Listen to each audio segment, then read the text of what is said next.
വിശുദ്ധ യോഹന്നാൻ എഴുതിയ സുവിശേഷം അധ്യായം 20. ശൂന്യമായ കല്ലറ. ആഴ്ചയുടെ 1-ാം ദിവസം അതിരാവിലെ ഇരുട്ടായിരിക്കുമ്പോൾ തന്നെ മഗ്ദലന മറിയം ശവകുടീരത്തിൻ്റെ സമീപത്തേക്ക് വന്നു. ശവകുടീരത്തിൻ്റെ കല്ല് മാറ്റപ്പെട്ടിരിക്കുന്നതായി അവൾ കണ്ടു. അവൾ ഉടനെ ഓടി ശിമയോൻ പത്രോസിൻ്റെയും യേശു സ്നേഹിച്ചിരുന്ന മറ്റേ ശിഷ്യൻ്റെയും അടുത്തെത്തി പറഞ്ഞു, കർത്താവിനെ അവർ കല്ലറയിൽ നിന്ന് മാറ്റിയിരിക്കുന്നു. എന്നാൽ അവനെ അവർ എവിടെ വെച്ചുവെന്ന് ഞങ്ങൾക്കറിഞ്ഞുകൂടാ. പത്രോസ് ഉടനെ മറ്റേ ശിഷ്യനോടുകൂടെ കല്ലറയുടെ അടുത്തേക്ക് പോയി. അവർ ഇരുവരും ഒരുമിച്ച് ഓടി. എന്നാൽ മറ്റേ ശിഷ്യൻ പത്രോസിനേക്കാൾ കൂടുതൽ വേഗമോടി ആദ്യം കല്ലറയുടെ അടുത്തെത്തി. കുനിഞ്ഞു നോക്കിയപ്പോൾ കച്ച കിടക്കുന്നത് അവൻ കണ്ടു. എങ്കിലും അവൻ അകത്ത് പ്രവേശിച്ചില്ല. അവൻ്റെ പിന്നാലെ വന്ന ശിമയോൻ പത്രോസ് കല്ലറയിൽ പ്രവേശിച്ചു.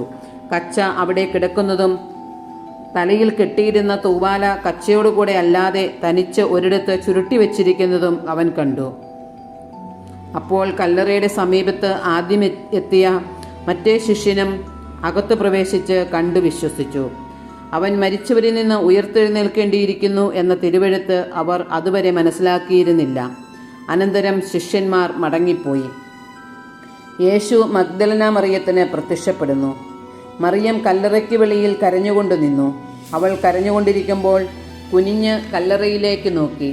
വെള്ള വസ്ത്രം ധരിച്ച 2 ദൂതന്മാർ യേശുവിൻ്റെ ശരീരം വെച്ചിരുന്നിടത്ത് ഒരുവൻ തലക്കിലും ഇതരൻ കാൽക്കലുമായി ഇരിക്കുന്നത് അവൾ കണ്ടു. അവർ അവളോട് ചോദിച്ചു, സ്ത്രീയെ, എന്തിനാണ് നീ കരയുന്നത്? അവൾ പറഞ്ഞു, എൻ്റെ കർത്താവിനെ അവർ എടുത്തുകൊണ്ടുപോയി. അവർ അവനെ എവിടെയാണ് വെച്ചിരിക്കുന്നത് എന്ന് എനിക്കറിഞ്ഞുകൂടാ. ഇത് പറഞ്ഞിട്ട് പുറകോട്ട് തിരിഞ്ഞപ്പോൾ യേശു നിൽക്കുന്നത് അവൾ കണ്ടു. എന്നാൽ അത് യേശുവാണെന്ന് അവൾക്ക് മനസ്സിലായില്ല. യേശു അവളോട് ചോദിച്ചു, സ്ത്രീയെ, എന്തിനാണ് നീ കരയുന്നത്? നീ ആരെയാണ് അന്വേഷിക്കുന്നത്? അത് തോട്ടക്കാരനാണെന്ന് വിചാരിച്ച് അവൾ പറഞ്ഞു, പ്രഭു, അങ്ങ് അവനെ എടുത്തുകൊണ്ടുപോയെങ്കിൽ എവിടെ വെച്ചു എന്ന് എന്നോട് പറയുക. ഞാൻ അവനെ എടുത്തുകൊണ്ടുപോയിക്കൊള്ളാം. യേശു അവളെ വിളിച്ചു, മറിയം. അവൾ തിരിഞ്ഞ് റബ്ബോനി എന്ന് ഹെബ്രായ ഭാഷയിൽ വിളിച്ചു, ഗുരു എന്നർത്ഥം. യേശു പറഞ്ഞു, നീ എന്നെ തടഞ്ഞു നിർത്താതിരിക്കുക. എന്തെന്നാൽ ഞാൻ പിതാവിൻ്റെ അടുത്തേക്ക് ഇതുവരെയും കയറിയിട്ടില്ല. നീ എൻ്റെ സഹോദരന്മാരുടെ അടുത്ത് ചെന്ന് അവരോട്, ഞാൻ എൻ്റെ പിതാവിൻ്റെയും നിങ്ങളുടെ പിതാവിൻ്റെയും എൻ്റെ ദൈവത്തിൻ്റെയും നിങ്ങളുടെ ദൈവത്തിൻ്റെയും അടുത്തേക്ക് ആരോഹണം ചെയ്യുന്നു എന്ന് പറയുക. മഗ്ദലന മറിയം ചെന്ന്, ഞാൻ കർത്താവിനെ കണ്ടു എന്നും അവൻ ഇക്കാര്യങ്ങൾ തന്നോട് പറഞ്ഞുവെന്നും ശിഷ്യന്മാരെ അറിയിച്ചു. ശിഷ്യന്മാർക്ക് പ്രത്യക്ഷപ്പെടുന്നു. ആഴ്ചയുടെ ആദ്യ ദിവസമായ അന്ന് വൈകിട്ട് ശിഷ്യന്മാർ യഹൂദരെ ഭയന്ന് കതകടച്ചിരിക്കെ യേശു വന്ന് അവരുടെ മധ്യേ നിന്ന് അവരോട് പറഞ്ഞു, നിങ്ങൾക്ക് സമാധാനം.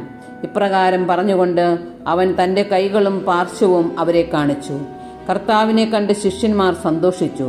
യേശു വീണ്ടും അവരോട് പറഞ്ഞു, നിങ്ങൾക്ക് സമാധാനം. പിതാവ് എന്നെ അയച്ചതുപോലെ ഞാനും നിങ്ങളെ അയക്കുന്നു.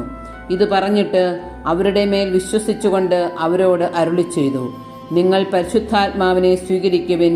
നിങ്ങൾ ആരുടെ പാപങ്ങൾ ക്ഷമിക്കുന്നുവോ അവ അവരോട് ക്ഷമിക്കപ്പെട്ടിരിക്കും. നിങ്ങൾ ആരുടെ പാപങ്ങൾ ബന്ധിക്കുന്നുവോ അവ ബന്ധിക്കപ്പെട്ടിരിക്കും. തോമസിൻ്റെ സംശയം. 12 പേരിൽ ഒരുവനും ദിദിമോസ് എന്ന് വിളിക്കപ്പെടുന്നവനുമായ തോമസ് യേശു വന്നപ്പോൾ അവരോടുകൂടെ ഉണ്ടായിരുന്നില്ല. അതുകൊണ്ട് മറ്റു ശിഷ്യന്മാർ അവനോട് പറഞ്ഞു, ഞങ്ങൾ കർത്താവിനെ കണ്ടു. എന്നാൽ അവൻ പറഞ്ഞു, അവൻ്റെ കൈകളിൽ ആണികളുടെ പഴുതുകൾ ഞാൻ കാണുകയും അവയിൽ എൻ്റെ വിരലിടുകയും അവൻ്റെ പാർശ്വത്തിൽ എൻ്റെ കൈ വയ്ക്കുകയും ചെയ്തല്ലാതെ ഞാൻ വിശ്വസിക്കുകയില്ല. 8 ദിവസങ്ങൾക്ക് ശേഷം വീണ്ടും അവൻ്റെ ശിഷ്യന്മാർ വീട്ടിലായിരുന്നപ്പോൾ തോമസും അവരോടുകൂടെ ഉണ്ടായിരുന്നു. വാതിലുകൾ അടച്ചിരുന്നു. യേശു വന്ന് അവരുടെ മധ്യത്തിൽ നിന്നുകൊണ്ട് പറഞ്ഞു, നിങ്ങൾക്ക് സമാധാനം. അവൻ തോമസിനോട് പറഞ്ഞു, നിന്റെ വിരൽ ഇവിടെ കൊണ്ടുവരിക. എൻ്റെ കൈകൾ കാണുക. നിന്റെ കൈ നീട്ടി എൻ്റെ പാർശ്വത്തിൽ വയ്ക്കുക. അവിശ്വാസിയാകാതെ വിശ്വാസിയായിരിക്കുക. തോമസ് പറഞ്ഞു, എൻ്റെ കർത്താവേ, എൻ്റെ ദൈവമേ. യേശു അവനോട് പറഞ്ഞു, നീ എന്നെ കണ്ടതുകൊണ്ട് വിശ്വസിച്ചു. കാണാതെ തന്നെ വിശ്വസിക്കുന്നവർ ഭാഗ്യവാന്മാർ. ഈ ഗ്രന്ഥത്തിൽ എഴുതപ്പെടാത്ത മറ്റനേകം അടയാളങ്ങളും യേശു ശിഷ്യരുടെ സാന്നിധ്യത്തിൽ പ്രവർത്തിച്ചു. എന്നാൽ ഇവ തന്നെയും എഴുതപ്പെട്ടിരിക്കുന്നത് യേശു ദൈവപുത്രനായ ക്രിസ്തുവാണെന്ന് നിങ്ങൾ വിശ്വസിക്കുന്നതിനും അങ്ങനെ വിശ്വസിക്കുക നിമിത്തം നിങ്ങൾക്ക് അവൻ്റെ നാമത്തിൽ ജീവൻ ഉണ്ടാകുന്നതിനും വേണ്ടിയാണ്.